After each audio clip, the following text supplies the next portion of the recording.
네, 안녕하세요. 구승혜 목사입니다. 오늘부터 우리가 5강에 걸쳐서 같이 공부할 내용은 기도에 관한 내용입니다. 기도에 대해서 우리들이 가지고 있는 일반적인 지식 중에 오해된 것이 상당히 많기 때문에 같이 기도에 대해서 상고해 보도록 하겠습니다. 먼저 우리가 같이 나눌 본문 말씀은 마태복음 6장 24절에서 34절 본문입니다. 예수님께서 산상수훈에 제자에게 가르치시는 내용들 가운데 기도에 대해서 가르쳐 주신 상당히 유명한 본문입니다. 여러분들도 아마 많이 묵상하신 본문일 걸로 생각합니다. 그러므로 염려하여 이르기를 무엇을 먹을까, 무엇을 마실까, 무엇을 입을까 하지 말라. 이는 다 이방인들이 구하는 것이라. 너희 하늘 아버지께서 이 모든 것이 너희에게 있어야 할 줄을 아시느니라. 그런즉 너희는 먼저 그의 나라와 그의 의를 구하라. 그리하면 이 모든 것을 너희에게 더하시리라. 잘 아시는 말씀이죠. 이 말씀 통해서 기독교인이 가져야 할 근본적인 신앙 가운데 기도에 대해서 같이 정리를 해보도록 하겠습니다. 기독교인이 가져야 할 신앙 근본적인 내용이 오늘날 너무나 많이 오해되어져 있는 부분이 많습니다. 그래서 기독교가 일반 종교화되고 타락하는 그러한 현상까지 발생하고 있는 현대 사회입니다. 특히 우리나라는 기독교가 들어오기 이전에 가지고 있었던 유교 사상 그리고 무속 신앙이 기독교 교리와 혼합되어져서 잘못된 신앙의 내용이 굳어진 부분들이 많이 있습니다. 그렇기 때문에 오늘날 많은 교회, 많은 성도들이 있지만 실제 기독교가 본질적으로 많이 무너진 것 또한 사실입니다. 이것은 비단 한국 교회뿐만이 아니고 세계 교회에 어떻게 보면 종합적으로 나타나고 있는 현상이다라고 볼 수가 있습니다.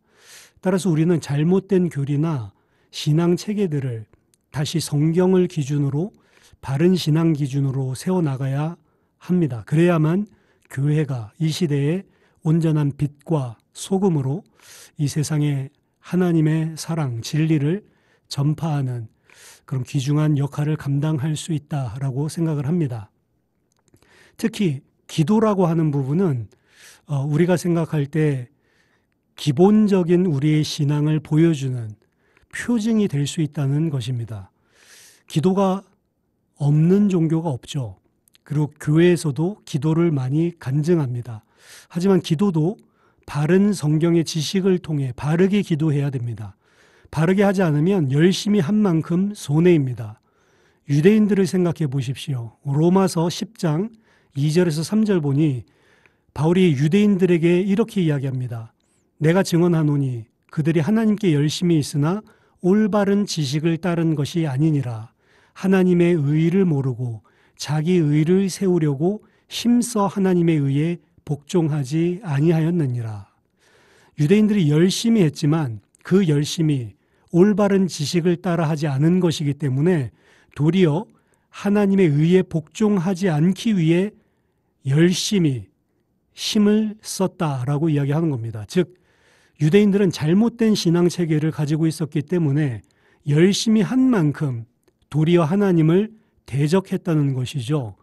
열심히 하는 것보다 더 선행되어야 할 것은 바른 것을 아는 것입니다. 기도도 열심히 하는 것 이전에 선행되어야 될 것이 먼저 바른 기도가 무엇인지 성경 말씀을 통해 아는 것입니다. 기독교인들의 신앙생활 중에 가장 오해된 것 중에 하나가 바로 기도에 대한 내용인데요. 먼저 일반적인 기도에 대한 오해에 대해서 생각해 보겠습니다. 많은 기독교인들은 일반 타 종교와 마찬가지로 기도를 종교적으로, 육신적으로 오해를 하고 있습니다.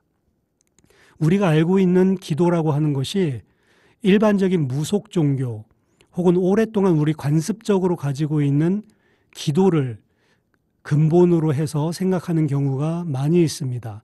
이러한 기도들은 기도를 어떻게 생각하냐면 내 자신이 필요한 것, 내 자신이 당한 어려움 이런 부분들을 극복하고 얻어내기 위해서 나의 능력을 넘어선 신적인 존재, 초월적인 존재에게 의탁하고 그 존재의 능력을 통해 얻어내기 위한 것에 모든 초점이 맞춰져 있습니다. 오늘 본문에서도 예수님께서 이것이 바로 이방인, 이교도들의 기도다라고 이야기합니다. 이것이 일반적으로 모든 사람이 보편적으로 가지고 있는 기도의 내용이요, 그리고 그 기도의 목적입니다. 결국 이러한 기도의 모든 포커스는 나 자신의 필요와 나 자신이 원하는 것에 있습니다. 즉, 나 중심, 자기 중심적이라는 것이죠. 이렇게 생각하는 기도에 대한 내용이 기독교인들에 있어서도 만연하게 뿌리내리고 있는 것이 문제입니다. 하지만 예수님 오늘 본문에서 이런 기도는 기독교인, 예수를 따르는 제자들의 기도가 아니다라는 사실을 분명히 가르치고 계신 것입니다. 우리가 기도를 이런 방식으로 이해한다면 우리는 전능하신 하나님께 내가 필요한 것을 요구하고 그것을 하나님으로부터 받아내는 식으로 기도를 오해하게 되는 것입니다. 하나님은 내가 원하는 소원을 가지고 기도하면 그것을 들어주는 요술램프의 진이가 아닙니다. 종교는 이러한 식으로 이해했던 기도, 그 기도의 응답 받아내기 위해서 열심히 노력합니다. 그러한 것을 치성을 들여서 내 공로와 내 공적을 가지고 열심히 한다면 하늘도 감동해서 그 소원을 들어준다라고 하는 식의 민간신앙, 무속신앙과 같은 사상인 거죠. 근데 그러한 사상이 그대로 교회에도 뿌리 내려져 있습니다. 그래서 기도응답을 받아내기 위해서 하나님께 강청하는 기도를 해야 된다. 한 번 기도를 해서 안 되면 2번, 3번을 하고 부르짖는 기도를 하고 금식도 하루, 이틀, 사흘, 일주일씩 날짜 늘려가면서 하게 되고 무엇인가 내가 하나님께 그 응답을 받아내기 위한, 하나님께서 응답하시지 않으면 안 될 만한 정성과 내 덕을 쌓는 것이죠. 그때 비로소 응답을 우리가 받아내는 것처럼 기도를 생각하는 것입니다. 그래서 기도의 분량이 어느 정도 쌓여야만 하나님께서 우리에게 응답해 주신다. 이런 사상이 자연스럽게 나오게 되는 거죠. 그래서 이전에는 소나무 뿌리를 뽑아야 응답 준다라고 생각하고 기도원에서 소나무를 붙들고 기도하는 것도 아주 일반적으로 행해졌습니다. 그리고 그러한 기도를 통해 응답을 받았다면 그 기도가 좋은 기도, 그리고 우리들이 어떻게 보면 표본으로 삼아야 할 기도로 간증되어지고 또 그것을 따라서 답습하는 이러한 행태들이 존재해 왔죠. 믿음의 기도는 반드시 응답된다. 내 믿음대로 되리라 라고 하지 않았냐? 할 수 있거든이 무슨 말이냐? 믿는 자에게는 능치 못할 리 없느니라. 이러한 성경 구절은 이러한 방식으로 기도를 했던 사람들이 자주 인용하는 기도였습니다. 하지만 과연 성경에서 이야기하는 기도가 이런 것이냐라고 하는 것이죠.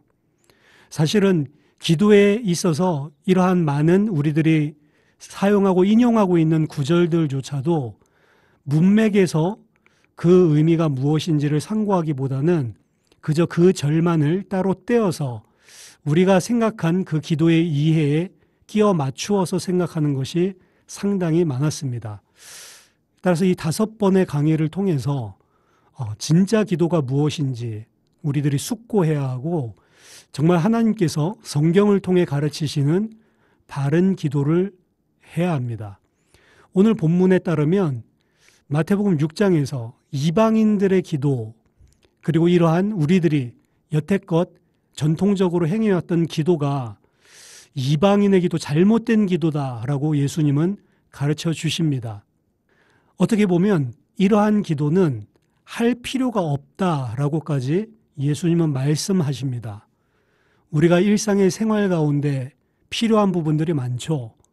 먹을 것, 입을 것, 마실 것, 그러한 것들을 간구하고 그런 것을 간구했을 때 하나님께서 응답해 주시고 이런 식의 기도를 일상화시켜서 생각을 하는데 예수님은 단호하게 말씀하십니다. 그것들은 이방인들이 구하는 것이다. 너희 하늘에 계신 아버지께서는 너희에게 그런 육신적인 필요를, 너희가 필요한 것이 무엇인지를 너희보다도 더 정확하게 먼저 알고 계신다는 거죠. 즉, 일상적으로 우리들이 기도해왔던 그 기도의 내용들이 잘못됐다는 것입니다. 내가 필요한 것을 간구해서 받아내는 것이 기도다라고 생각을 했다면 그것은 오늘 예수님이 가르치는, 성경이 가르치는 기도와 전혀 다른 것이라는 거죠. 또한 그것은 내가 열심과 치성을 들여서 받을 응답이 아니다라고 이야기하는 것입니다. 그것은 주님께서, 아버지께서 내 필요를 아시고 구하지 않더라도 책임져 주신다라고 하는 거죠. 사단이 예수님 앞에 나타나서 세상의 모든 영광을 보여주면서 나에게 한번 절해라. 그러면 이 모든 것을 너에게 주겠다라고 이야기했습니다. 마귀는 자기를 섬기게만 만들 수 있다면 이 세상의 육신적인 부귀와 영화, 건강, 모든 것을 다 줄 수 있습니다. 하나님을 떠나서 자신을 섬기게 만드는 것이죠. 반대로 하나님은 이 세상의 모든 것을 다 우리에게서 빼앗아 가면서라도 진짜 우리에게 주시려고 하는 것, 생명, 하나님을 선물하십니다.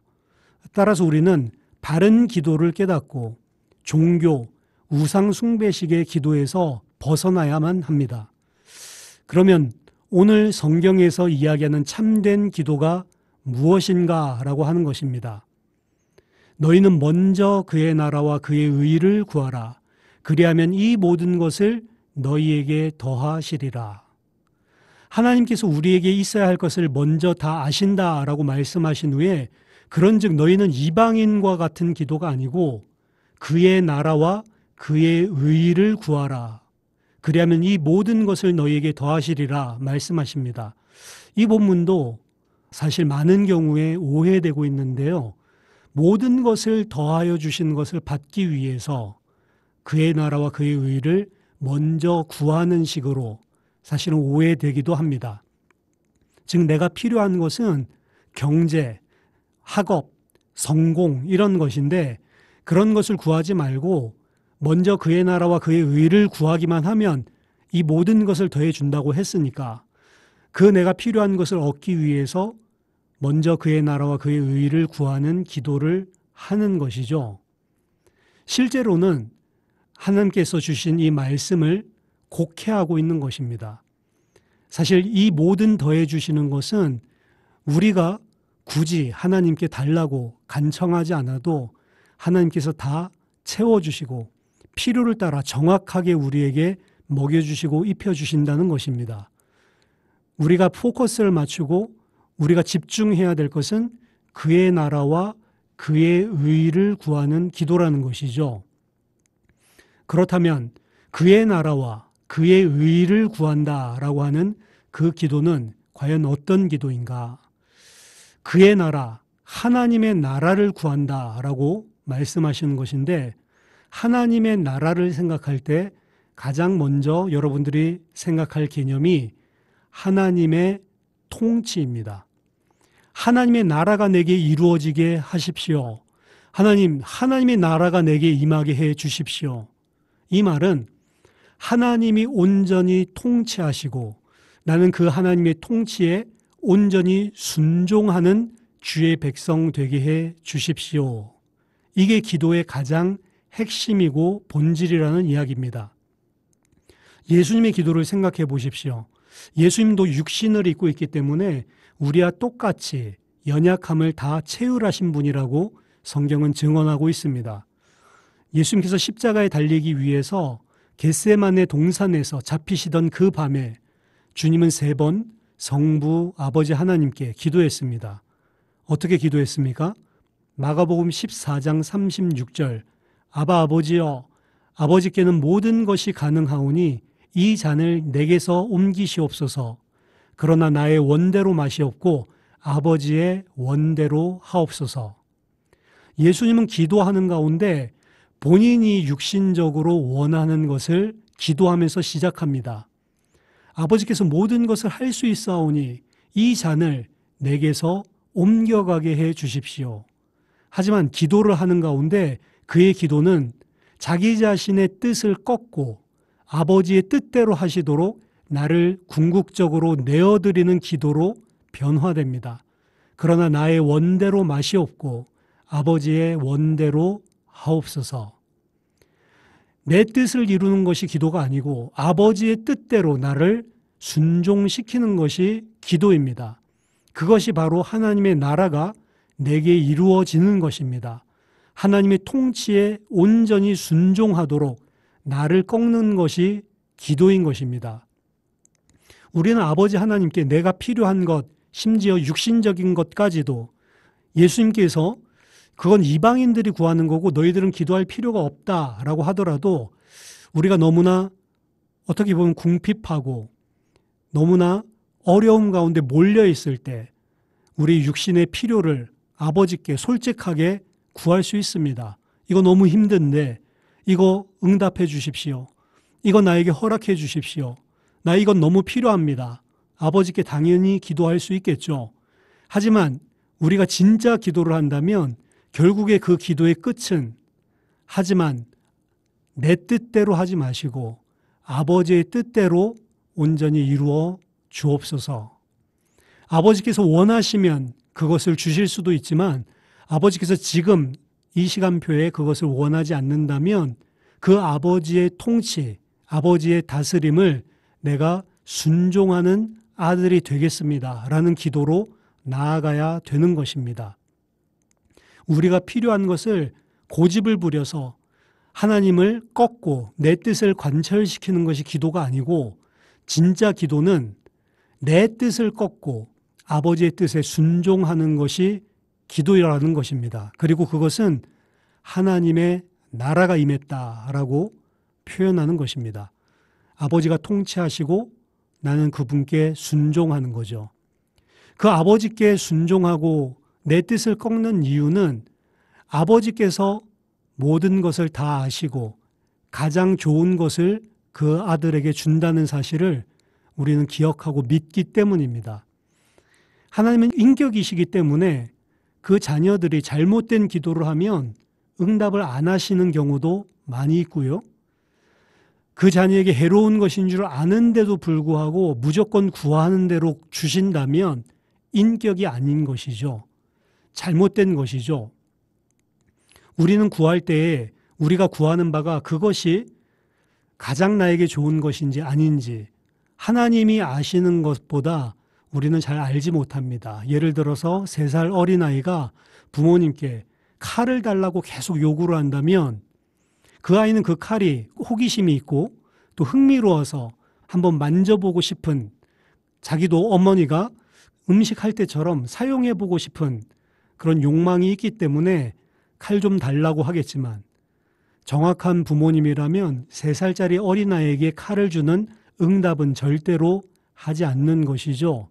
하나님은 응답이 그 자녀에게 해로운 것을 안다면 절대로 주시지 않는 것이고 그것이 진짜 응답입니다.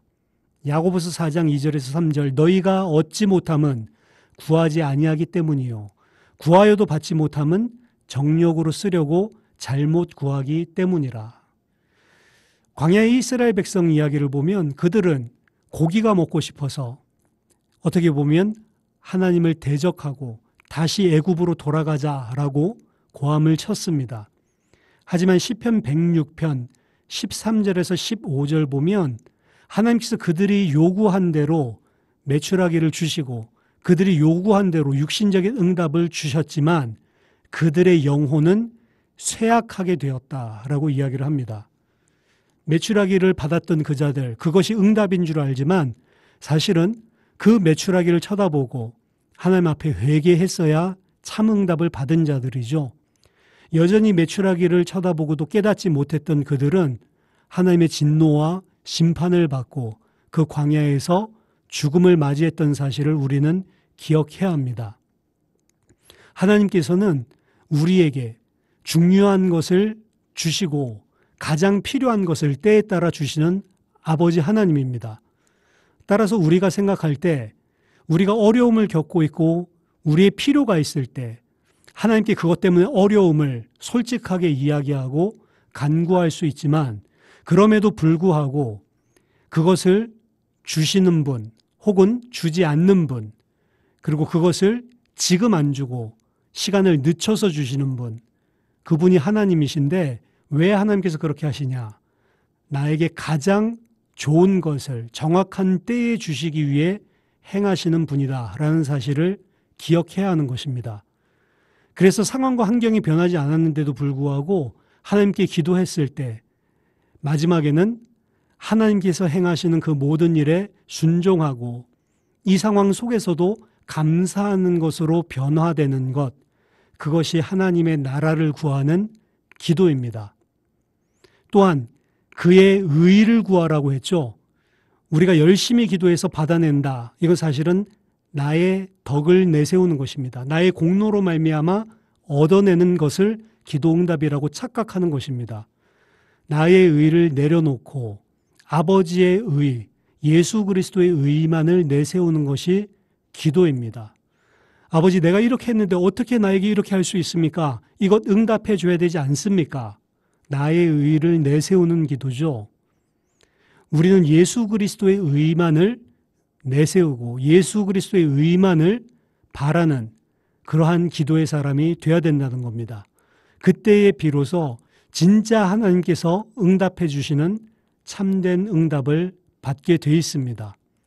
그리고 우리가 순종하는 아들이 되었을 때 하나님께서 나와 함께 하시고 나를 인도하시는 그 사실을 실제로 우리의 삶 속에 경험하게 되어 있습니다. 그래서 세상 사람들이 무엇인가를 응답받고 문제 해결을 해냈기 때문에 나타나는 감사와 그리고 평안이 아니라 그런 것이 나타나지 않았는데도 불구하고 기도를 끝마칠 때 하나님께 대한 감사, 순종, 그리고 평안함, 이것을 누리는 게 기독교인, 그리스도인이 받는 참된 기도의 응답이고 은혜라는 것이죠. 우리가 기도에 대해서 정확하게 의미를 알고 바르게 기도해야만 진짜 응답을 받을 수 있습니다.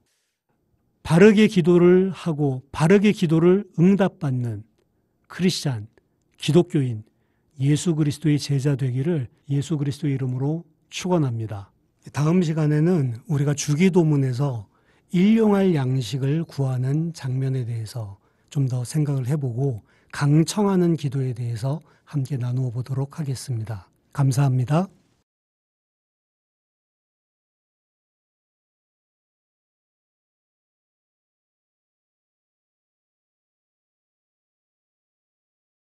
안녕하세요. 예수생명교회 구승혜 목사입니다. 지난 시간에 이어서 오늘도 기도에 대해서 우리가 깊이 살펴보도록 하겠습니다. 오늘 우리가 같이 묵상할 본문의 말씀은 누가복음 11장 1절에서 13절 내용입니다. 두 가지 내용이 담겨져 있는 본문인데요. 처음에는 예수님이 주기도문을 제자들에게 가르쳐 주시는 내용이고요. 그리고 두 번째는 먼 곳에서 찾아온 벗에게 떡이 떨어져서 강청하여서 친구에게 떡을 구하는 우리가 잘 아는 본문 말씀입니다. 그리고 그 본문 말씀에서는 예수님께서 너희가 구하고 두드리고 찾으라 라고 이야기하는 너무나 유명한 말씀이죠. 구하라 그리하면 너희에게 주실 것이요. 찾으라 그러면 찾아낼 것이요. 문을 두드리라 그러면 너희에게 열릴 것이다. 이 말씀을 하는 그런 본문입니다.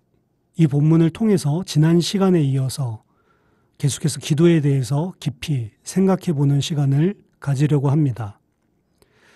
먼저 지난 시간에 마태복음 6장 본문을 통해서 무엇을 먹을까, 무엇을 마실까, 무엇을 입을까 이런 것을 이방인들이 구하는 것이기 때문에 너희는 그런 것 구하지 말라. 아버지께서 이 모든 것이 너희에게 있어야 할 것을 알고 계신다라고 말씀했습니다. 그래서 일반적인 종교 그리고 우상 숭배하는 사람들이 가지고 있는 기도 제목과 우리의 기도 제목은 다르다는 것이죠. 하지만 주기도문에 보면 이것과 배치되는 것 같은 말씀이 등장합니다. 그것이 바로 우리에게 날마다 일용할 양식을 주시옵고라고 하는 부분이죠. 무엇을 먹을지, 무엇을 마실지 그런 것 기도하지 말라라고 이야기를 했는데 정작 주기도문에는 우리에게 일용할 양식을 날마다 주십시오라고 너희는 기도하라라고 이야기를 하는 것입니다. 오늘 본문에 보면 제자들이 예수님께 나와서 요한은 자기의 제자들에게 기도를 가르쳐 주셨는데 예수님도 우리에게 기도를 가르쳐 주십시오라고 요구를 합니다. 당시에는 유대교에 많은 분파들이 존재했습니다. 에세네파, 바리새파, 사두개파, 그리고 열심당 이런 것들이 다 유대 분파들이었죠. 약 20개에 가까운 그런 분파들이 존재했고 예수님을 따르는 분파 또한 호도스, the way, 그 길이라고 해서 예수를 따르는 무리들을 그 길이라고 하는 분파로 불렀습니다. 예수님께 기도를 가르쳐달라는 의미는 우리가 오늘날 이야기하는 기도문을 알려달라라고 하는 것이 아니고요. 각 분파들마다 가지고 있는 신앙의 핵심 가치, 신앙 고백문을 가르쳐달라고 하는 것입니다. 매니페스토라고 이야기를 하죠. 우리 분파는 도대체 어떤 분파인지 우리의 가장 핵심적인 가치와 비전을 알려달라라고 하는 이야기입니다. 그래서 주기도문은 기도문이라기보다는 예수를 따르는 자, 예수를 따르는 제자들, 과연 이 집단은 어떠한 집단인가 라고 하는 핵심 가치를 전달하고 있는 신앙 고백문이다. 그걸 예수님께서 가르쳐 주신 것입니다. 근데 그 가운데 우리에게 날마다 일용할 양식을 구하는 자가 바로 예수님을 따르는 무리다라고 이야기하고 있는 것입니다. 일용할 양식을 주시옵고 사실은 어려운 본문입니다. 일용할이라고 기록되어져 있는 헬라어 원문은 에피우시온이라고 되어 있습니다. 성경 안에서 단 2번만 사용된 단어인데 누가복음 11장 3절 오늘 본문과 같은 평행 본문이죠. 마태복음 6장 11절 주기도문 안에서만 등장하는 단어가 이 에피우시온이라고 하는 단어입니다. 만약에 오늘 필요한 일용할 양식을 주십시오. 이렇게 표현을 하려고 했다면 에피우시온이라고 하는 단어보다는 더 평범한 단어가 있는데 그게 오늘, 날을 의미하는 헤메란이라고 하는 헬라어입니다. 에피우시온이라고 하는 단어는 통용적으로 잘 쓰이지 않는 그러한 단어죠. 마태복음 6장 11절 여러분 가지신 성경 보면 각주가 달려있을 것입니다. 오늘 우리에게 일용할 양식을 주십시오. 그 일용할 앞에 각주가 달려있는데 각주를 찾아보시면 또는 내일의 양식을 이라고 되어 있습니다. 사도행전 7장 26절에 에피우시온과 유사한 형태 에피우세이라고 하는 단어가 쓰였는데 사도행전 7장 26절에서는 에피우세이라고 하는 단어를 이튿날이라고 번역하고 있습니다. 따라서 에피우시온은 각주에서 이야기하고 있듯이 내일의 양식이다 라고 번역하는 게 더 맞지 않은가? 오늘날 학자들은 일용할 양식, 데일리 양식, 날마다 사용하는 양식, 그거 잘못된 번역이다 라고 거의 대부분의 학자들은 동의하고 있습니다. 그래서 거기에 대한 대안이 사도행전 7장 26절도 참고를 하고 그리고 성경 이외에 사용된 흔적들을, 자료들을 사용해 봤을 때 이것은 오늘의 양식이 아니고 내일의 양식이라고 번역하는 것이 맞다라고 생각을 하고 있습니다. 아람어로 번역된 성경이 있는데요. 히브리어는 사어가 됐기 때문에 아람어가 공통화가 되었을 때 회당에서 히브리어로 읽어주고 아람어로 번역을 해준 것을 옆에서 받아 적은 것입니다. 그리고 이것은 헬라 시대 때도 마찬가지였습니다. 그리스어를 쓰지만 여전히 일상생활에서는 아람어를 사용했기 때문에 그리스어로 번역되어져 있는 셉투아진트 70인역을 읽어주면 아람어로 통역자가 번역해 주는 거죠. 그 번역을 해줄 때 단어를 언어가 1대1로 교환되지 않는 부분들이 있기 때문에 그 의미를 풀어서 설명해서 통역하는 경우들이 많았습니다. 아람어 성경은 그 통역된 것을 기록해 놓은 것이기 때문에 당시에 이 단어가 어떤 의미였는지, 이 문장을 어떻게 의미했었는지 이런 것을 알아내는 해석하기에 있어서 중요한 자료가 되는데요. 그 아람어 성경을 탈굼이라고 합니다. 탈굼에서도 예수님의 이 주기도문이 등장하는데요. 탈굼에 보면 이 에피우시온을 아람어로 뭐라고 번역을 해놨냐? 내일의 양식이라고 번역해놨습니다. 그래서 여러 가지 참고를 해봤을 때 오늘날 학자들이 일용할 양식은 오늘 우리가 필요한 양식이 아니고 내일의 양식이라고 번역하는 것이 맞다. 그래서 각 주에도 그렇게 달린 것이죠. 그럼 내일의 양식이 도대체 뭐냐? 성경에서 내일의 양식이 등장하는 것은 구약 성경에 안식일 전날에 하나님께서 안식일까지 사용할 수 있는 내일의 만나, 내일의 양식을 주신 사건 외에는 존재하지 않습니다. 즉, 내일의 만나를 하나님께서 왜 이스라엘 백성들에게 허락하셨냐? 내일 안식일에 온전히 일하지 않고 온전한 안식을 누리게 하시기 위해서 오늘 내일의 양식까지 다 주시는 거죠. 이스라엘은 안식일 전날 내일의 양식을 준비하는 삶을 살았습니다. 그것은 온전한 안식을 누리는 날이 내일이기 때문이었습니다. 그래서 그들에게 있어서 안식일을 위한 내일의 양식을 부어주시는 날은 이제 곧 임박한 참 안식의 날을 기념하는 것이었습니다. 그러면 예수를 따르는 제자들에게 예수님께서 너희들은 오늘을 살지만 내일의 양식을 주십시오라고 기도한 의미는 무엇인가? 우리는 아직 이 땅에 구원받은 하나님의 백성임에도 불구하고 온전한 안식을 누리지 못하고 있습니다. 여전히 우리에게는 죄성이 있고 여전히 이 땅은 죄악이 가득한 땅이고 아직 우리에게 온전한 안식이 주어지지 않은 거죠. 온전한 구원이 아직 이루어지지 않은 것입니다. 근데 이 땅에서 아직 온전한 구원이 완성되지 않은 상태에서 살아가는 신자들, 기독교인들의 어떻게 하루하루를 살아가야 하는가?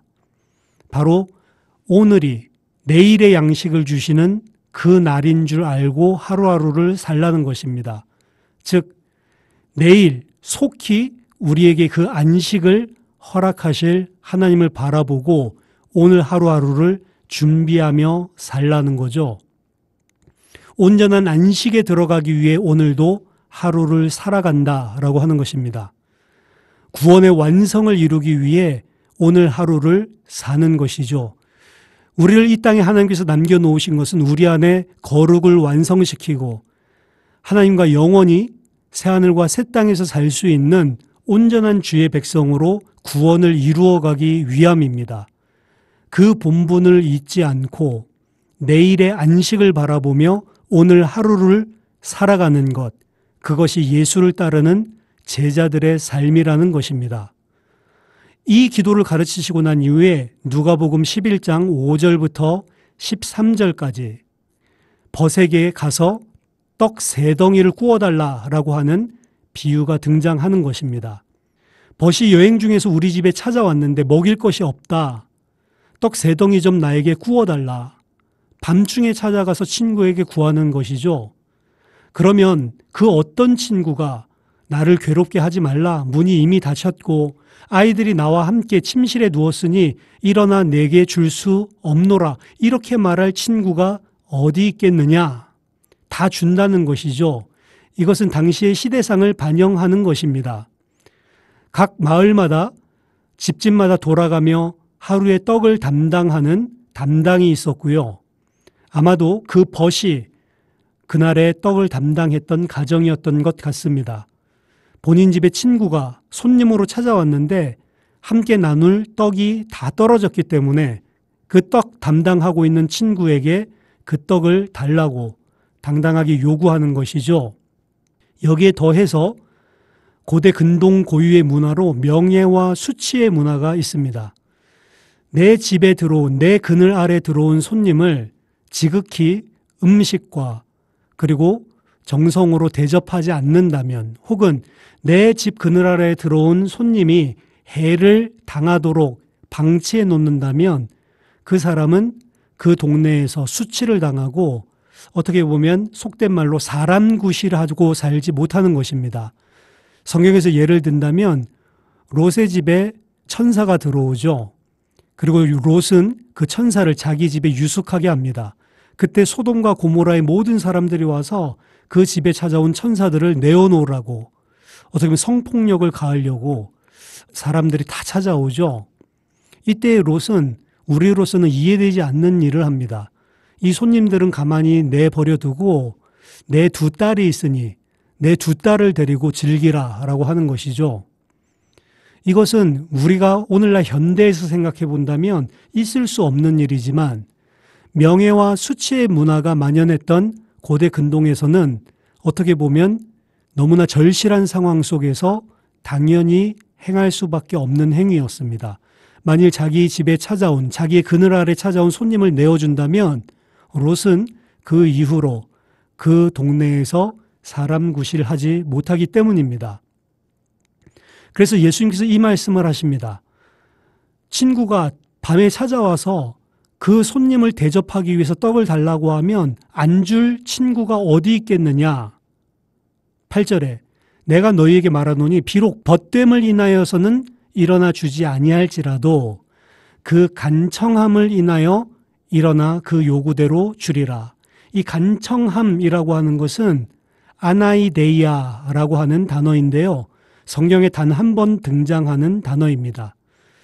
성경 외에 유대 전쟁사나 그리고 구약 성경을 헬라어로 번역한 셉투아진트 70인역에서는 이 단어를 어떻게 사용하고 있냐?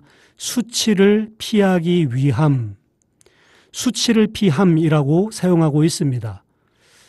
그래서 이 단어를 수치를 피함, 그리고 수치를 당하지 아니함, 여기에서 발전해서 수치를 모르는 담대함, 수치를 모르는 뻔뻔함, 이런 데서 수치를 모르고 뻔뻔하게 요구한다, 이런 식으로 발전되어서 강청한다 라는 식으로 번역이 된 것인데요.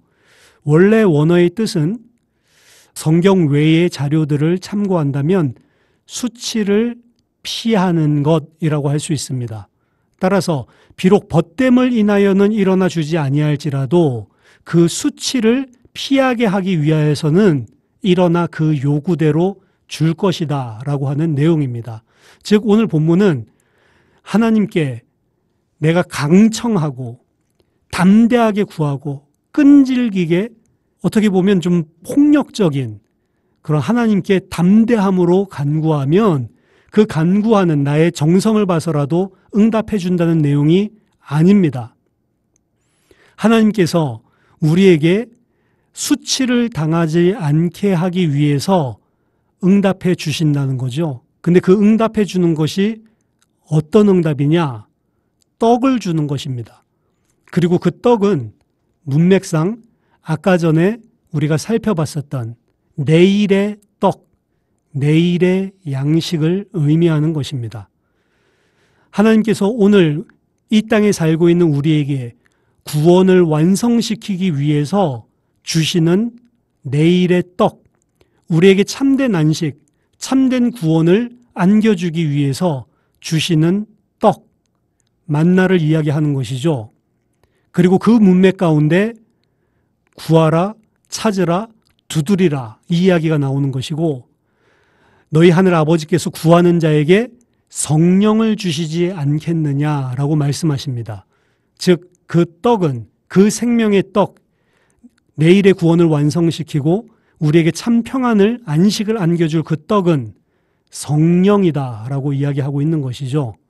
그래서 아무거나 구하고 아무것이나 두드리고 아무것이나 찾는 것이 아니고 하나님께서 우리에게 구원을 완성시키기 위해서 주실 내일의 떡, 성령을 구하는 것입니다. 그때 하나님께서 그 구하는 자에게 성령을 주실 수밖에 없다라고 이야기하는 게 오늘 본문 말씀이죠. 우리는 적은 것을 그래도 생존할 만큼은 하나님께 구하라고 주기도문에서 가르쳐 주시지 않았냐라고 생각할 수 있지만, 주기도문에서 이야기하는 일용한 양식, 이거는 그런 의미가 아니라는 것입니다. 그렇다고 해서 우리가 오늘부터 주기도문을 내일의 양식으로 굳이 바꿔서 기도할 이유는 없습니다. 평상시처럼 그대로 일용할 양식을 주십시오 기도를 하되, 그 일용할 양식은 우리가 오늘 하루 근근히 살아가기 위해, 생계를 위해 필요한 양식을 주십시오라고 하는 기도를 하라고 주님께서 가르쳐 주신 것이 아니다라고 하는 거죠. 하나님은 우리를 이 땅에 살게 하시고, 우리를 이 땅에 살게 하시는 동안 필요한 모든 것들을 구하지 않더라도 다 채워주시는 분입니다. 중요한 것은 우리를 이 땅에 살게 하신 목적이죠. 그것은 우리의 구원을 완성시키기 위함입니다. 새하늘과 새 땅에 살더라도 하나님께 절대적으로 순종하고 하나님을 찬양할 참된 예배자로 만들기 위해 우리를 이 땅에서 성령으로 인도하시고 우리의 거룩을 이루어 나가시는 것입니다. 그것이 가장 큰 핵심이죠. 그렇지 않다면 우리를 구원받았는데 굳이 이 죄악된 세상에 남겨놓으실 이유가 없는 것입니다. 하나님과 영원히 자발적으로 주님께 전적으로 순종하는 아들들로 만들어 가시는 구원의 과정이 여전히 구원받은 주의 백성들에게 남아 있습니다. 그리고 그 구원을 이루기 위해 하나님께 순종하는 하나님의 나라가 임하도록 하나님께 전적으로 통치하시고 나는 순종하는 아들이 되기 위해 성령을 구하는 그 자들에게 속히 응답해 주시는 아버지 하나님이시다라고 이야기하는 것이고, 주님은 제자들에게 가르쳐준 성명서에서 너희들은 내일의 양식을 구하며 살아가는 존재들이다 라는 사실을 분명히 하고 있는 것입니다. 저와 여러분들이 정말로 성경에서 가르치고 있는 기도의 참된 의미를 알고, 그리고 그 기도에 응답받는 그러한 주의 백성들 되시기를 예수 그리스도 이름으로 축원합니다. 다음 시간에는 누가복음 18장 1절에서 8절 본문으로 악한 재판관과 그리고 과부의 비유를 통해서 주님께서 가르쳐 주신 기도에 대해서 함께 묵상해 보도록 하겠습니다. 감사합니다.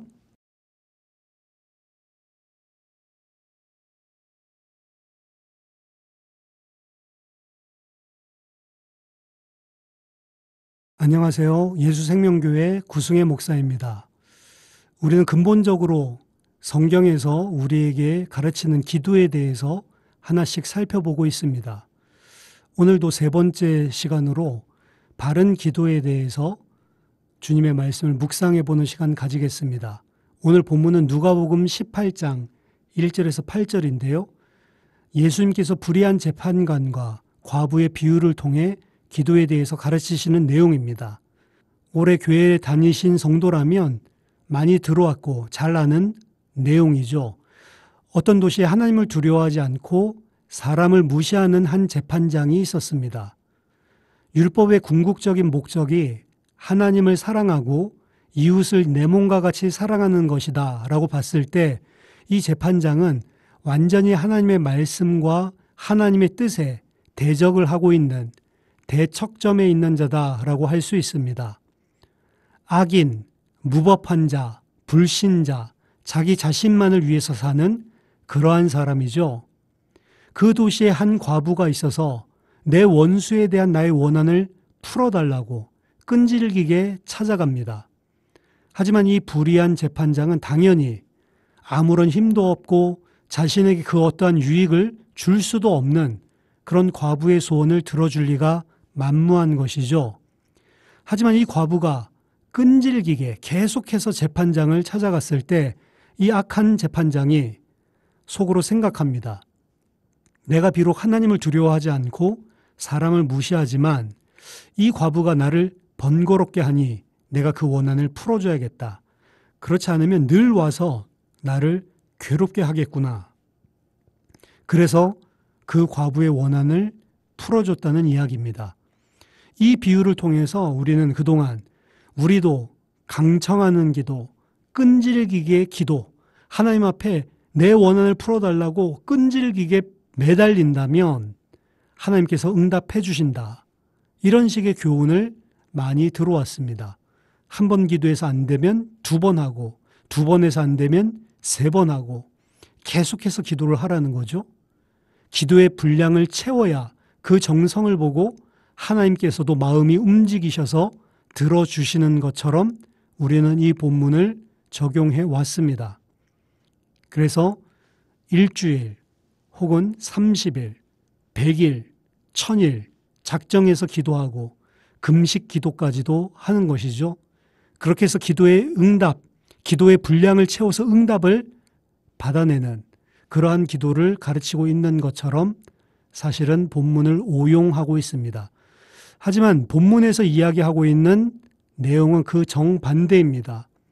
오늘 본문의 불의한 재판장은 하나님과 대조해서 하나님과 대척점에 있는 그러한 사람을 보여주는 것입니다.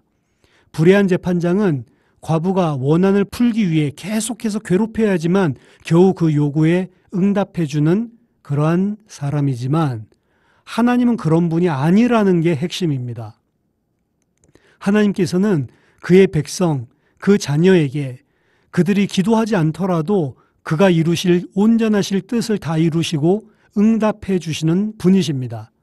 그러한 하나님이 밤낮 부르짖는 하나님의 백성의 원한을 속히 풀어주지 않겠느냐 하는 것이 본문의 핵심입니다. 불의한 재판장도 강청하면 응답해 주는데 우리도 하나님께 강청하여 기도하면 응답해 주시지 않겠느냐? 전혀 아니라는 거죠. 하나님은 불의한 재판장이 아니시다. 속히 우리의 기도를 응답해 주시는 아버지시다라고 가르치고 있는 것입니다. 사실 이 비유의 결론과 목적은 1절에서 이미 밝히고 있습니다. 누가복음 18장 1절에 예수께서 그들에게 항상 기도하고 낙심하지 말아야 할 것을 비유로 말씀하셨다라고 이야기합니다. 즉, 이 기도에 대한 비유는 성도들에게 항상 기도하고 낙심하지 말아야 한다라는 가르침을 주시기 위해서 주신 것입니다. 그래서 불의한 재판관 이야기를 하나님과 대조적으로 보여주는 비유를 드신 것입니다. 하나님은 반드시 그의 성도의 기도를 들으시고 응답해 주시는 하나님이시다. 듣지 않고 응답해 주지 않는 것처럼 느껴질 때가 있지만 너희가 실망하고 낙심하지 말고 하나님이 누구신지를 기억하라라고 비유하신 것입니다. 또한 항상 기도해야 할 것을 가르치시기 위해서 이 비유를 하신 것입니다. 아니, 하나님께서 우리를 다 아시고 우리의 필요를 더 잘 알아서 응답해 주시는 하나님이라면 굳이 우리가 기도할 것이 없겠네? 라고 하는 생각을 할 수가 있는 것입니다. 하지만 이것은 기도에 대해서 가장 처음에 우리가 함께 나눴던 말씀처럼 기도를 잘못 이해한 이유 때문입니다. 왜냐하면 그 이전의 기도라고 한다면 이것저것 내 필요한 것, 이 땅의 것, 세상의 것을 달라고 기도하는 것, 그리고 그거 받아내는 것이 기도라고 생각할 때에 사실은 이 기도가 이제 더 이상 기도할 게 없다라고 이야기하는 거죠. 하지만 오늘 비유를 통해서 예수님은 항상 기도해야 될 것이 있다라고 가르쳐주고 있는 것입니다. 이것은 마태복음 6장에서 이미 말씀하신 것처럼 하나님의 나라랑 관계가 있는 것입니다. 오늘 본문에서는 그 기도 제목을 원한이라고 하는 단어를 통해 보여주고 있습니다. 과부가 끈질기게 악한 재판관을 찾아간 것도 이 원한이 있었기 때문이죠. 이 원한은 무엇인가? 사실 원한이 있으면 풀지 않고는 속이 답답해서 견딜 수가 없는 것이 원한인데 이 원한이라는 단어는 오늘 본문이 속한 누가복음 속에 단 2군데서 사용되고 있는 단어입니다. ekdikasis라고 하는 단어인데요. 이 원한이라고 하는 단어가 오늘 본문에서 그리고 또 다른 본문 한 군데서 더 사용이 되는데 그게 누가복음 21장 22절입니다. 이 날들은 기록된 모든 것을 이루는 징벌의 날이니라. 오늘 본문에서는 원한이라고 번역이 되었지만 여기에서는 징벌이라고 번역을 하고 있죠. 이 징벌의 날은 주님께서 재림하셔서 심판하시는 날입니다. 누가복음 21장은 예수님께서 감람산 강화를 통해서 마지막 주님의 재림 때에 일어날 일들에 대해서 가르치신 말씀입니다. 그 주님의 재림의 날이 징벌의 날, 원한을 풀어주는 날이라고 말씀하시는 것입니다. 즉 주님의 재림의 날, 구속의 역사가 완성되는 날, 우리의 구원이 온전해지는 최종 종착점, 종말을 의미하는 것이죠. 그날에는 무엇이 이루어지냐? 온전한 하나님의 나라가 이루어집니다. 하나님의 나라는 이미 예수 그리스도를 통해서 이 땅에, 특히 그를 믿는 그의 백성들 안에 이루어졌지만 아직 온전하게 완성되지는 않았습니다. 그래서 신학적으로는 이미 이루어졌지만 아직 완성되지 않은 이미와 아직이라고 하는 표현을 사용하죠. 하나님께서 우리 안에 시작하신 그 구원을 완성시키는 날이 주님의 재림의 날, 그리고 그 날이 원한 풀어주는 날, 징벌의 날이라고 이야기하는 것입니다. 그럼 그때에 우리에게 이루어질 것은 무엇이냐? 이 땅의 성도에 대해서 아직 하나님의 백성, 하나님께 순종하고 회개하고 돌아왔지만 아직 죄성이 남아있고 연약한 육신으로 인하여서 하나님께 순종하지 못하는 그러한 남은 죄성들을 가지고 있는 시기라고 이야기합니다. 하나님께서 이 세상을 창조하셨을 때 아담은 가치 중립적인 죄가 없는 상태였습니다. 그래서 죄를 지을 수도 있고 죄를 짓지 않을 수도 있고 죄를 지어서 죽음에 달할 수도 있고 죄를 짓지 않고 영원히 생명을 누릴 수도 있는 그 상태가 아담의 영적인 상태였죠. 하지만 아담이 범죄하고 난 이후에 하나님과의 관계가 단절된 이후 인간은 모두 다 하나님 떠난 죄인으로 태어납니다. 흔히 원죄라는 표현을 많이 쓰는데요. 이 상태에서는 죄를 지을 수밖에 없는 상태. 그래서 그 죄로 말미암아 죽음, 심판에 이를 수밖에 없는 상태가 되어지는 거죠. 구원받은 자는 그 죄에서 돌이켜서 하나님의 백성으로 살아난 자를 의미합니다. 이제 그들은 하나님의 뜻이 무엇인지 알고 말씀을 통해 하나님께 순종하기를 배워가죠.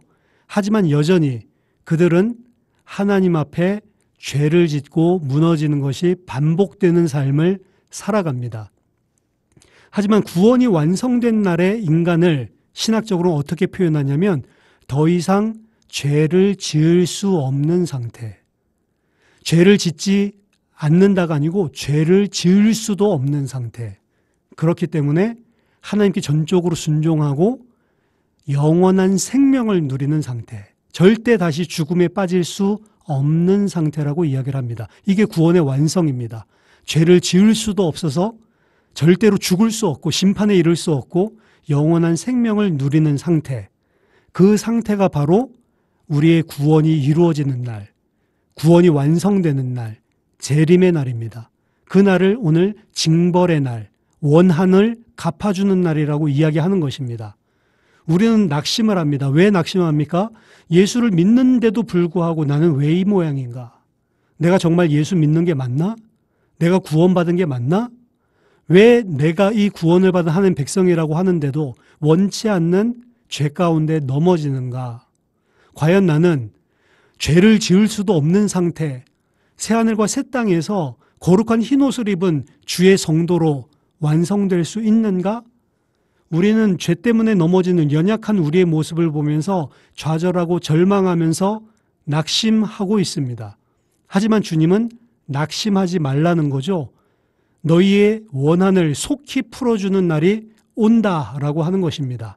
인자가 올 때에 너희들이 반드시 그 믿음을 가지고 내 앞에 점도 없이 흠도 없이 세울 것이다 라고 약속하신 것이죠. 성도의 견인입니다. 그렇기 때문에 너희들은 낙심하지 말고 항상 기도하라 라고 하는 기도 제목으로 이 제목을 주시는 것입니다. 과연 원한이라고 하는 그 단어가 이러한 의미로 쓰인 것이 맞냐? 오늘 본문 또한 누가복음 17장 20절에서 37절에 이어 나오는 본문인데요. 그 누가복음 17장 20절에서 37절 또한 예수님께서 바리새인들과 제자들에게 마지막 날 종말에 대해서 가르쳐 주시면서 오늘 비유를 말씀하신 것입니다. 하나님께서는 우리의 삶을 끝까지 동행하시고 책임져 주십니다. 그 말은 어떤 방향으로 책임져 주시는가? 우리 속에 구원을 온전히 완성하시는 방향성을 가지고 책임져 주시고 인도해 주시는 것입니다.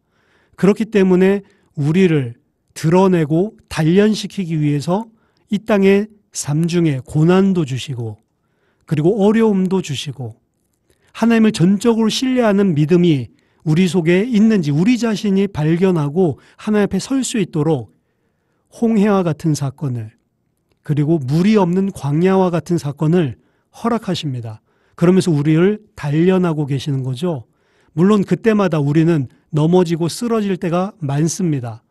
하지만 그럼에도 불구하고 예수님께서는 낙심하지 말라. 낙심하지 말고 항상 기도해라. 너희 안에 구원을 온전히 이루시는 그 날을 바라보고 그 응답을 속히 주실 하나님을 신뢰하고 기도하라라고 이야기하는 것이 오늘 본문입니다. 내가 원하는 것을 끈질기게 기도하면 응답해 준다라고 하는 그러한 기도의 가르침이 아니라는 거죠. 오늘 본문에서는 성도가 기도해야 될 기도 제목을 명확히 주고 있습니다. 그것이 바로 원한입니다. 그리고 그 원한을 풀어주시는 날이 주님의 재림의 날입니다. 그리고 그날은 구원의 완성이 우리 가운데 이루어지는 날이죠. 그 원한을 가지고 낙심하지 말고 항상 기도해라. 우리 안에 구원을 이루어 나가라는 것이죠. 우리는 이 땅에 살고 있지만 영원한 구원을 이루기 위해 하나님께서 이 땅의 삶을 잠시 우리에게 허락하신 것입니다. 그래서 이 땅의 삶을 광야라고 이야기합니다. 광야 교회에 살고 있는 것이죠. 하나님께서 새하늘과 새 땅에 들어가기 위해서 마치 구약 성경에서 가나안 땅, 약속의 땅에 들어가게 하기 위해서 40년 동안 여러 가지 문제와 사건들을 통해서 이스라엘을 믿음의 사람으로 세워서 옛사람 1세대들은 다 죽어버리고 2세대 새로운 사람들만 가나안 땅에 들어간 것처럼 우리가 이 땅에 사는 동안 우리의 옛사람을 다 죽이시고 새로운 사람으로 온전하게 우리를 변화시키셔서 주님과 함께 영원히 통치하며 주님과 함께 살 새하늘과 새 땅으로 인도하여 들으시는 겁니다. 우리의 이 땅에 살아야 되는 목적 중에 가장 중요한 것은 우리가 하나님을 영화롭게 하고 하나님께 전적으로 순종하는 하나님의 백성으로 구원을 이루어 가기 위함이죠. 그리고 그것이 우리의 원한입니다. 절대로 해결하지 않으면 안 되는 그러한 문제, 기도 제목이라는 거죠. 이것이 진정한 기도 제목입니다. 그 원한을 가지고 낙심하지 않고 기도할 때 주님께서 속히 그 구원의 완성을 주님의 재림날에 이루어 주실 것입니다. 바른 기도 제목을 알고 그 기도를 응답받는 구원을 이루어가는 저와 여러분 되시기를 예수 그리스도 이름으로 축원합니다. 다음 시간에는 야고보서 4장의 본문 말씀으로 육신의 정욕을 위하여 하는 기도, 잘못된 기도죠. 이 기도에 대해서 깊이 있게 묵상하는 시간 가지도록 하겠습니다. 감사합니다.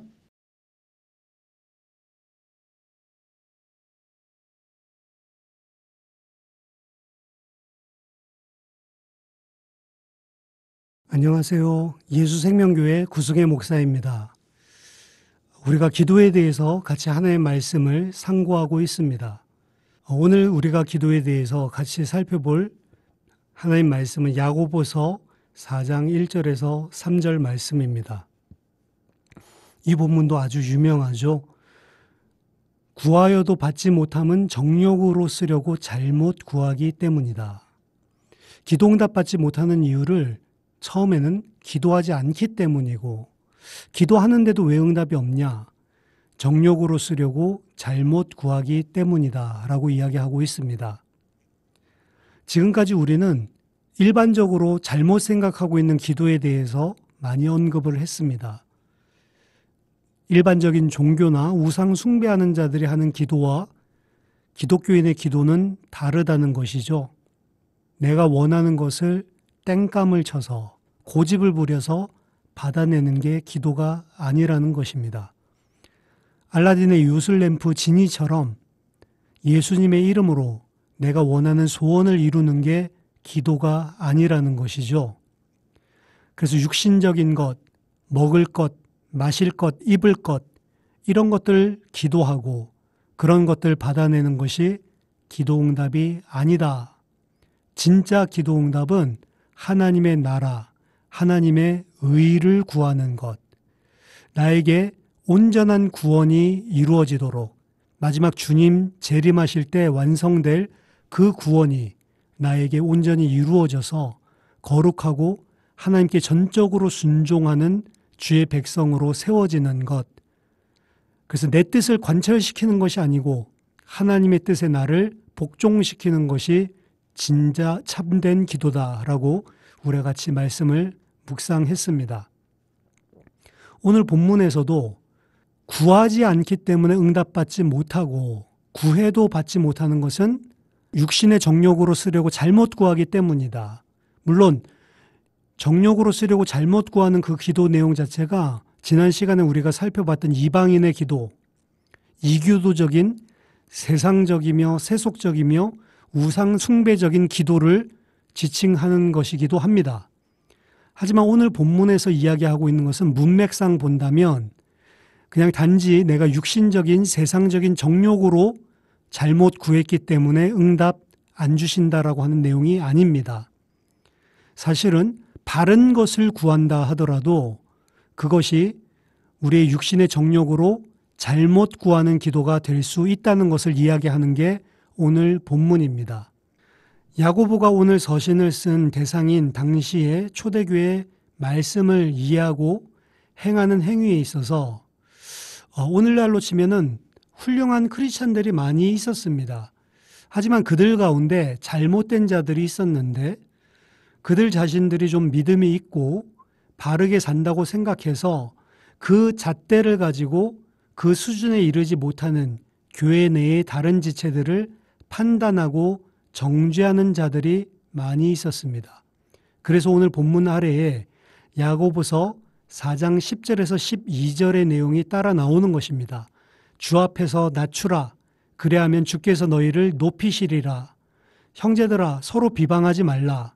형제를 비방하는 자나 형제를 판단하는 자는 곧 율법을 비방하고 율법을 판단하는 것이라. 네가 만일 율법을 판단하면 율법의 준행자가 아니요 재판관이로다. 입법자와 재판관은 오직 한 분이시니 능히 구원하기도 하시며 멸하기도 하시느니라.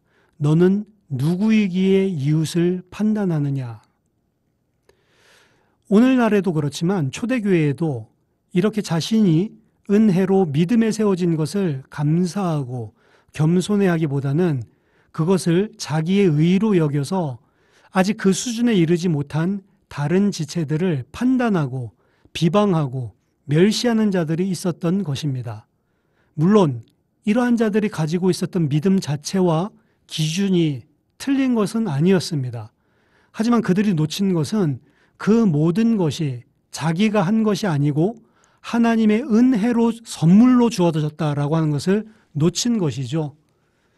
그래서 그의 나라와 그의 의를 구하라 라고 이야기했는데 그의 의를 구하기보다는 자기의 의를 구하는 자들이었던 것입니다. 그리고 그들은 그들의 부족한 형제들을 쳐다보면서 믿음의 사람으로 세우기 위해서 그들을 사랑하고 겸손히 섬기고 기도했다기보다는 그들을 비방하고 멸시한 것이죠. 따라서 오늘 야고보는 너희들이 교회 공동체의 지체가 바르게 세워지기를 원하는 것은 맞지만 왜 그 응답이 속히 오지 않는지를 설명하면서 너희가 정욕으로 잘못 구하고 있기 때문이다 라고 이야기하고 있는 것입니다. 우리가 정말로 남을 분별하고 그들을 바르게 세우려고 한다면 그러한 지혜는 다툼과 자랑 속에서 나오지 않는다는 것이죠. 그래서 13절에 18절 보면 너희 중에 지혜와 총명이 있는 자가 누구냐? 그는 선행으로 말미암아 지혜의 온유함으로 그 행함을 보일지니라. 그러나 너희 마음속에 독한 시기와 다툼이 있으면 자랑하지 말라. 진리를 거슬러 거짓말하는 자라. 이러한 지혜는 위로부터 내려온 것이 아니요 땅 위의 것이요 정욕의 것이요 귀신의 것이니 시기와 다툼이 있는 곳에는 혼란과 모든 악한 일이 있음이라. 오직 위로부터 난 지혜는 첫째 성결하고 다음에 화평하고 관용하고 양순하고 긍휼과 선한 열매가 가득하고 편견과 거짓이 없나니 화평하게 하는 자들은 화평으로 심어 의의 열매를 이루느니라. 정말로 다른 사람을 올바르게 판단을 하고 이 사람을 분별해서 세워주려고 하는 것이라면 그렇게 할 수가 없다는 것이죠. 너희들은 지금 맞는 말을 하지만 너희들에게 나오는 것이 정욕의 것이고 귀신의 것이라는 거죠. 그렇기 때문에 잘못 구하고 있다. 너희들은 이런 기도를 해봤자 응답이 안 된다고 하는 것입니다. 쉽게 설명하자면 하나님도 잘 모르고 술만 먹고 문제만 일으키는 남편을 위해서 하나님 빨리 저 인간 회개하고 돌아가게 해주십시오라고 기도를 한다고 해봅시다. 그 내용은 맞는 것입니다.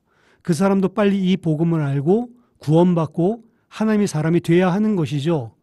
하지만 그러한 식으로 만약 기도를 한다면 그 기도는 맞는 기도 제목이지만 틀린 기도, 정욕으로 쓰려는 잘못 구하는 기도가 될 수 있다는 것입니다. 내 정욕이 아니라 바르게 기도하려면 그 사람은 17절, 18절에서 말하는 것처럼 화평하고 관용하고 양순하며 긍휼과 선한 열매가 가득하고 화평으로 심어 의의 열매를 거두는 나의 내면적인 중심을 가지고 기도해야만 하는 것입니다. 즉 하나님께서 응답하실 수밖에 없는 진짜 기도는 타인을 변화시키는 데 초점이 있으면 안 됩니다. 내 안에 변화를 일으키고 내 안에 열매를 맺고 내 안에 하나님의 나라를 이루는 것이 가장 본질적인 기도가 돼야 된다는 것입니다.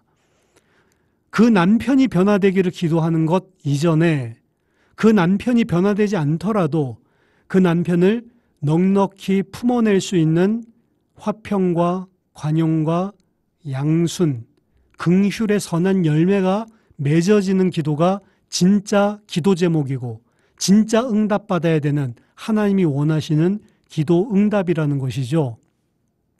예를 들어서 일평생 남편을 위해서 기도하지만 그 남편이 하나님이 택하시지 않으시고 하나님께서 돌아오지 않게 하실 수도 있습니다. 그렇게 된다면 우리는 하나님이 기도 응답 안 했다라고 이야기할 것입니까? 이미 기도의 제목과 내용이 하나님께서 원하시는 본질과 비껴나가 있기 때문에 그러한 기도는 응답받을 수가 없는 것이죠. 그 남편이 살아나고 복음으로 돌아오고 회개하는 것은 하나님의 택하심과 하나님의 정확한 시간표와 하나님의 손에 달린 것이고 중요한 것은 그 남편을 대하는 내 마음과 나의 삶이고 태도입니다. 이전에는 그 남편 때문에 너무 힘들고 괴롭고 또 화가 나고 용서할 수 없고 이러한 분개가 가득했다면 진정한 기도를 시작한다면 내 속에 그 남편은 하나도 변하지 않았는데 그 남편을 불쌍히 여기고 긍휼히 여기고 그 남편과 화평하게 하고 그분이 돌아오지 않더라도 끝까지 하나님의 사랑을 흘려내보낼 수 있는 그러한 응답이 하나님의 나라가 내 속에 임하는 것, 그것이 진정한 기도의 제목이고 참된 기도의 응답이라고 하는 거죠. 따라서 오늘 본문에서 정욕으로 쓰려고 잘못 구하는 기도란 육신적인 것, 세속적인 것, 이러한 기도 제목만 말하는 것이 아니고요. 내 속에 맺어지는 열매와 전혀 상관없이 타인이나 상황이나 환경을 바꾸려고 하는 모든 기도를 지칭하는 것입니다. 그렇게 기도하면 참된 응답은 없는 것이죠. 그렇게 해서 응답되었을 때에도 진짜 응답은 그 응답된 외부, 나 바깥의 것에 두면 안 되고요. 내 내면의 변화가 참된 응답이 되어야만 하는 것입니다. 이스라엘 백성을 출애굽에서 하나님께서 하나님 백성 삼으시고 하나님이 그들 중에 계심에도 불구하고 하나님은 일부러 그들을 홍해로 이끌고 가십니다. 그리고 애굽 병사가 따라오도록 홍해 앞에서 진을 치고 기다리게 하십니다. 그리고 애굽 병사가 이제 바로 코앞에 추격하게 됐죠. 그때 이스라엘 백성들은 두려움에 떱니다. 애굽에 매장지가 없어서 우리를 굳이 이곳까지 끌어내서 여기서 죽게 만드느냐, 모세와 하나님을 원망했습니다. 근데 그때 하나님께서 홍해를 가르시고 애굽 병사들을 다 수장시키시고 이스라엘을 구원하셨습니다. 그때 이스라엘 백성들은 출애굽기 15장에 주님께 나와 노래하고 찬양하며 기뻐했죠. 그들이 기뻐하고 받았던 응답은 우리가 죽지 않고 홍해 마른 땅을 건너서 살았다. 우리를 쫓아왔던 애굽 모든 병사들이 수장됐다. 그 응답을 기뻐하고 찬양하는 것이었습니다. 하지만 진짜 그들이 받아야 하는 응답은 그 외부의 응답이 아니고요. 우리가 그 하나님을 믿지 못하고 하나님을 원망하고 모세에게 불평하고 애굽 병사들을 두려워했었던 그들의 불신앙을 회개하는 것이 진짜 응답이 되어야 되는 겁니다. 우리가 하나님이 함께 하시는데도 불구하고 하나님의 능력을 믿지 않았군요. 애굽 병사가 절대로 우리를 하나님이 함께 하시기 때문에 어찌할 수 없는데 우리는 하나님을 신뢰하지 않았군요. 홍해도 우리를 어떻게 할 수 없다는 사실을 우리는 몰랐군요. 하나님의 그 절대적인 능력과 창조의 힘을 우리는 무시했군요. 홍해를 건넜을 때 진짜 응답받을 이스라엘은 본인들이 좀 전에 하나님을 원망하고 불신앙했던 사실들을 뉘우치고 회개해야 합니다. 그리고 하나님, 이제는 무슨 일이 있어도 절대로 불신앙하고 하나님을 시험하지 않겠습니다. 죽는 한이 있더라도 이제는 불신앙하지 않겠습니다. 이 응답이 진짜 하나님이 주시고 싶었던 응답입니다. 근데 그 응답을 받은 이스라엘 백성은 없는 것 같아요. 그래서 3일 후에 마라에서 마실 물이 없으니까 또다시 불평하고 원망하고 하나님을 배반하는 것이죠. 진짜 우리에게 기도해야 되고 응답받아야 할 내용은 우리 주위와 환경과 타인을 변화시키는 것이 아니고 우리가 하나님께 전적으로 순종하고 감사하는 하나님의 백성이 되어지는 우리 자신의 내면에 대한 응답입니다. 그것이 아니라면 정욕으로 구하고 잘못된 기도를 하고 있는 것이다 라고 오늘 야고보서에서 말씀하고 있는 것이죠. 우리가 하나님 저 인간 좀 은혜 받고 변화되게 해주세요. 틀린 기도입니다. 정말로 저 사람이 복음 받고 살아나게 해주십시오. 틀린 기도입니다. 그 기도 이전에 저 사람이 나를 보고 하나님을 볼 수 있도록 그리스도 아는 냄새가 나를 통해 흘러나갈 수 있는 그런 진짜 믿는 믿음이, 평안이, 그들을 품어줄 수 있는 긍휼이 하나님 내게 넘쳐나는 사람 되게 해주십시오. 나를 향한 기도가 가장 먼저 선행되어지는 기도고 그 기도가 진짜 응답되어진다면 그들이 변화되지 않더라도 그들을 사랑으로 넉넉히 품어줄 수 있고 그들에게 그리스도의 사랑을 보여줄 수 있는 것이죠. 사실 타인의 변화와 응답은 어떤 의미에서 와도 되고 안 와도 되는 것입니다. 진짜 이루어져야 될 것은 내 속에 이루어지는 하나님의 나라. 그것이 바로 성도의 원한이고 하나님께서는 그 응답을, 그 기도를 속히 들어주시는 것입니다. 우리가 바른 기도를 이해하고 바른 기도의 응답을 받는 은혜가 있기를 예수 그리스도 이름으로 축원합니다. 다음 시간에는 기도에 대해서 유명하게 우리들이 같이 공유하고 있는 야베스의 기도, 그리고 기도의 사람이죠. 히스기야의 기도, 이 두 가지에 대해서 살펴보고 지금까지 살펴본 기도와 진정한 기도에 대해서 다시 한번 묵상하는 시간을 갖도록 하겠습니다. 감사합니다.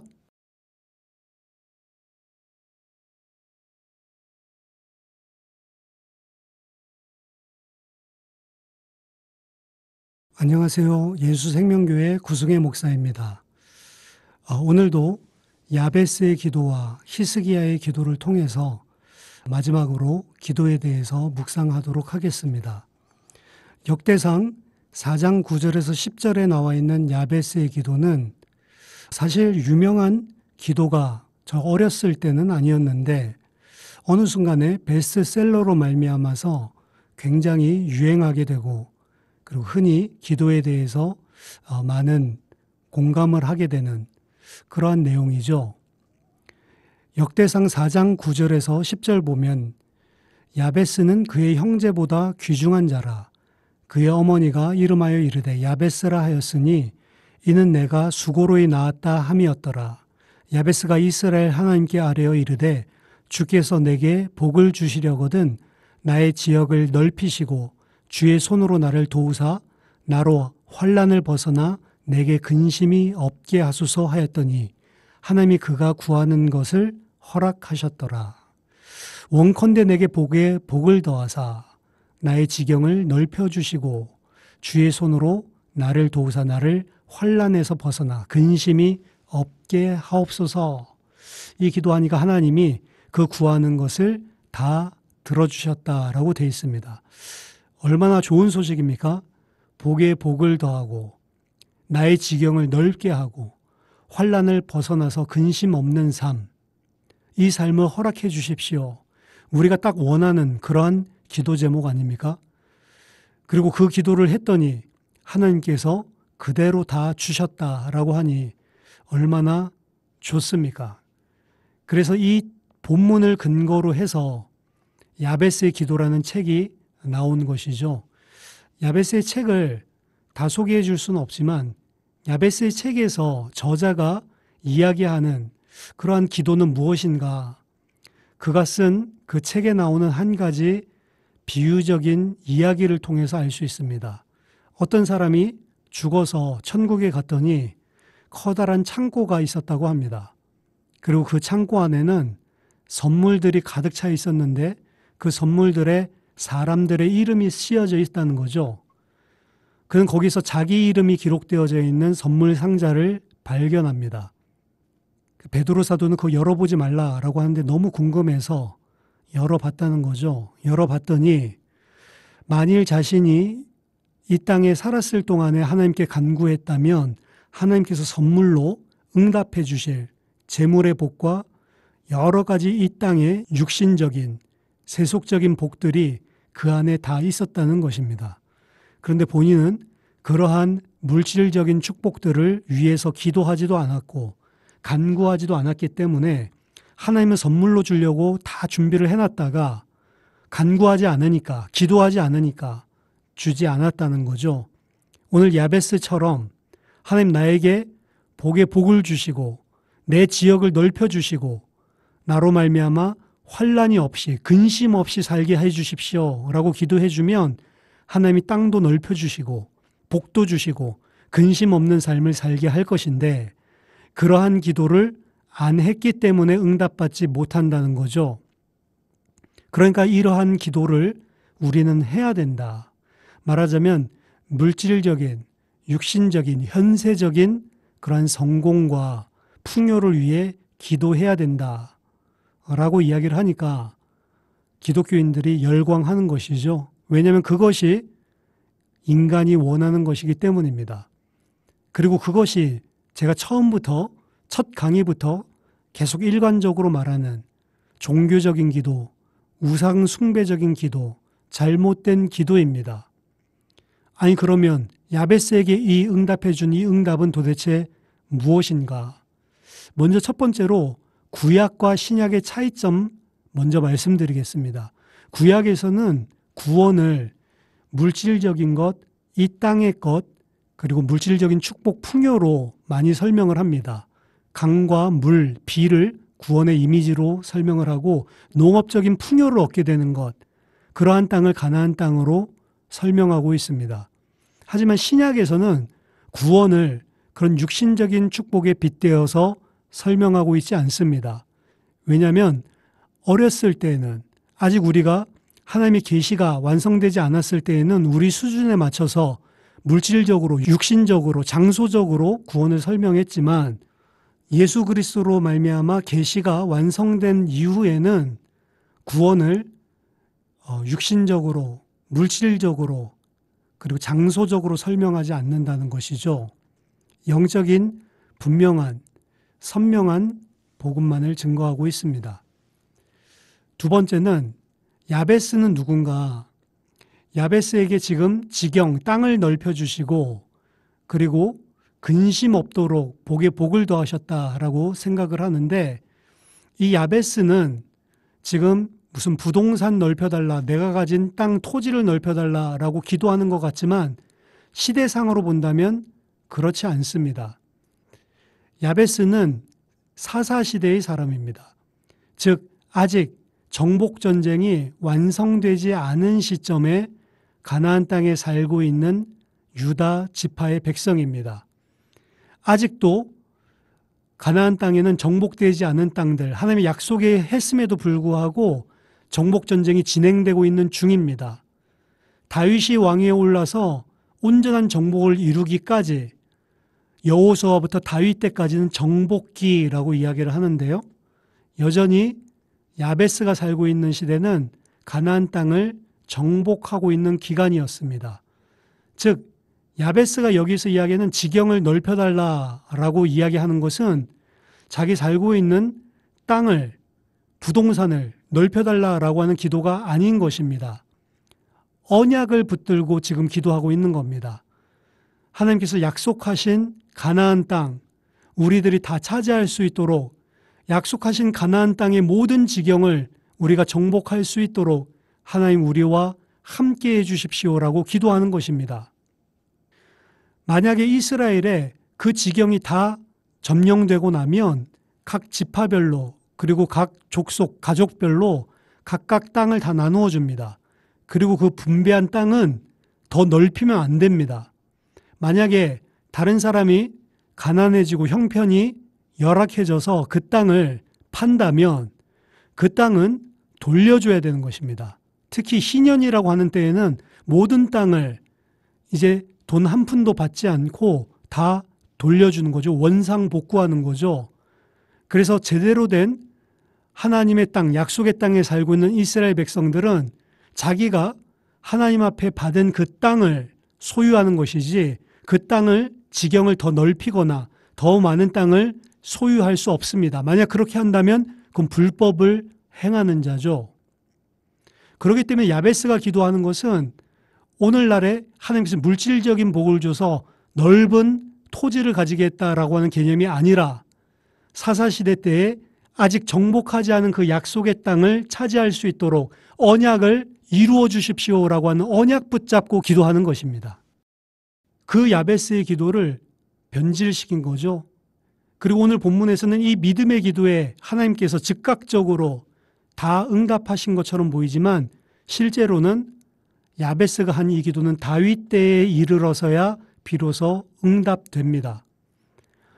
이 기도를 이렇게 표현한 것은 야베스가 확실한 믿음을 가지고 그 믿음을 잃지 않고 죽었다는 것과 하나님께서는 그 언약에 신실하다는 것을 보여주기 위해서 마치 야베스에게 속히 응답한 것처럼 본문이 이야기하고 있을 뿐이라는 거죠. 그래서 야베스의 기도를 통해서, 그 베스트셀러를 통해서 촉구하고 있는 기도는 성경에서 가르치는 바른 기도가 아니라 번영신학에 물들은 잘못된 기도다라고 할 수 있습니다. 두 번째, 성경에서 많이 인용되는 기도의 인물은 히스기야라고 하는 인물입니다. 여러분들 잘 아시겠지만 히스기야는 몇 안 되는 개혁적인 하나님 중심으로 살았던 왕 중에 한 명입니다.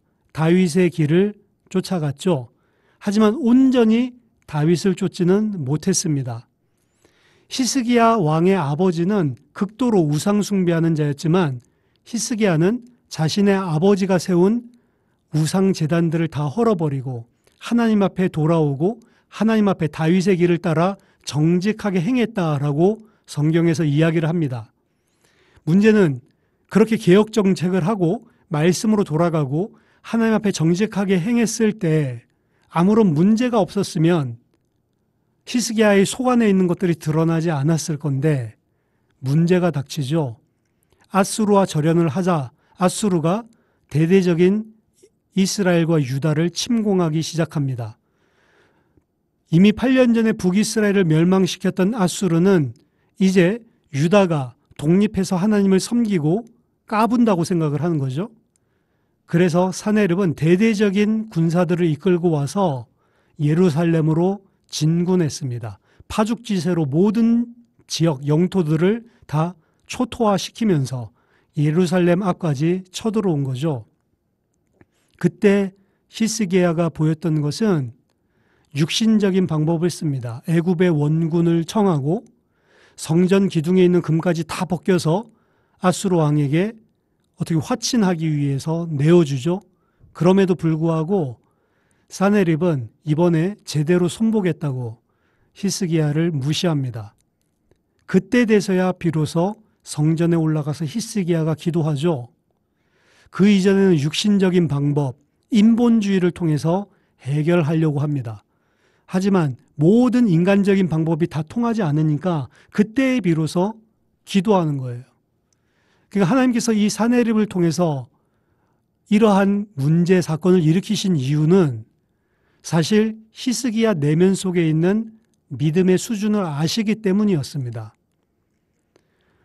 이제 히스기야는 육신적인 모든 인본주의적인 사상을 버리고 하나님께 전적으로 기도하는데 그 밤에 하나님께서 천사 보내셔서 18만 5천 아수르를 쳐 죽이시죠. 근데 그 응답을 받고 난 이후에 그 이유가 문제입니다. 그것이 오늘 우리가 묵상하길 원하는 열왕기하 20장 1절에서 11절인데요. 그 이후에 히스기야가 죽을 병에 걸린 것이죠. 분명히 선지자가 이야기합니다. 너는 집을 정리하라. 너는 회복되지 못할 것이다. 너는 살지 못한다. 이게 하나님의 말씀이었습니다. 이때 히스기야가 벽을 쳐다보고 심히 통곡하며 간절하게 기도합니다. 그때 하나님께서 그 기도를 들으시고 징표를 보여주실 것을 약속하십니다. 히스기야가 그 징표를 뭘로 보여주기를 원하십니까? 해시계의 그림자를 10도 뒤로 물러가게 해주십시오. 히스기야에게 해가 뒤로 물러가게 해주시면서 그것을 반드시 응답하실 것이라는 것을 하나님이 보여주시죠. 그리고 하나님이 말씀하신 대로 히스기야는 죽을 병에서 살아납니다. 근데 문제는 그 죽을 병에서 살아난 히스기야의 행동입니다. 그 살아나는 것까지만 하더라도 감사했는데 살아나고 난 이후에 그는 자신에게 문병온 바벨론 사신에게 자신이 가지고 있는 모든 재력들을 뽐냅니다. 자신이 가지고 있는 왕궁과 성전에 있는 모든 보물들을 보여주죠. 그러면서 마치 하나님이 아니라 자신이 대단한 왕인 것처럼 자랑을 합니다. 근데 이 사건을 빌미로 하나님께서 선지자를 보내서 말씀하시죠. 네가 보여준 그 모든 물건들, 네가 보여준 모든 그 재물들 하나님께서 다 바벨론으로 옮기실 것이다. 너가 살아있을 동안에는 이러한 하나님의 심판이 일어나지 않을 것이지만 너의 후손들에게, 너희 후손들이 앞으로 바벨론에게 멸망당할 것을 예언하십니다. 그때 히스기야가 어떤 반응을 하는가? 열왕기하 20장 19절 보니까 당신이 전한 바 여호와의 말씀이 선하니이다 하고 또 이르되 만일 내가 사는 날에 태평과 진실이 있을진데 어찌 선하지 아니하리요. 하나님께서 15년 히스기야의 인생을, 삶을 연장시켜 주시는데 그 15년 동안 나에게 태평과 또 하나님께서 그 약속을 지키시는 진실이 있을진데 어찌 선하지 아니하겠습니까? 이게 히스기야 수준입니다. 나 때에 바벨론 포로되지 않으니, 나 때에 전쟁이 일어나지 않으니 그걸로 족하다는 식의 태도죠. 히스기야는 과연 믿음의 사람인가?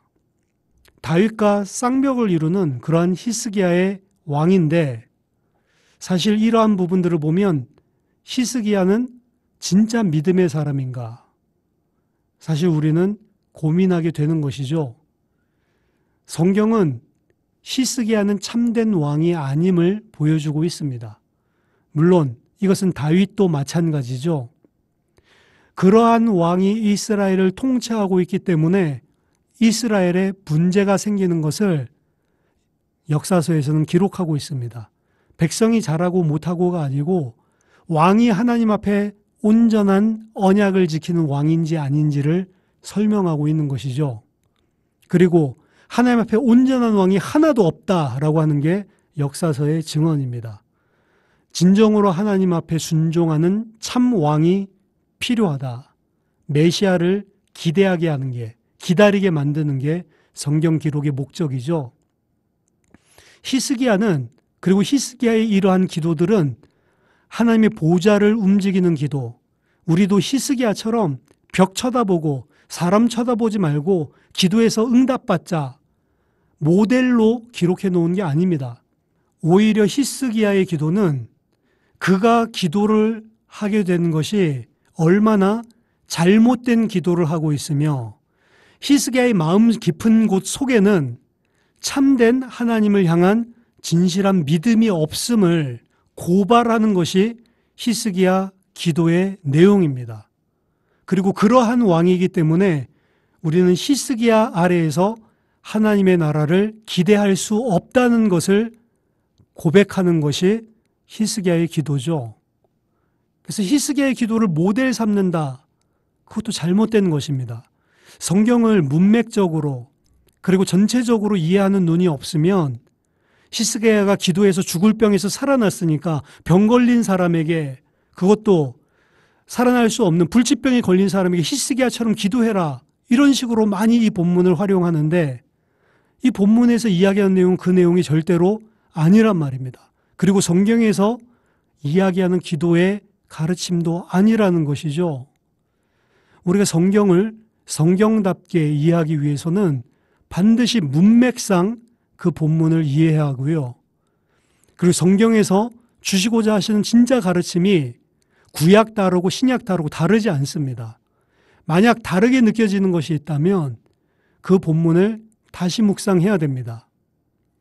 마태복음 6장에서 예를 드렸지만 무엇을 먹을지 마실지 입을지 구하지 말라라고 말씀하신 주님이 같은 6장에서 주기도문에서는 일용할 양식을 구하라고 말씀하셨다는 거죠.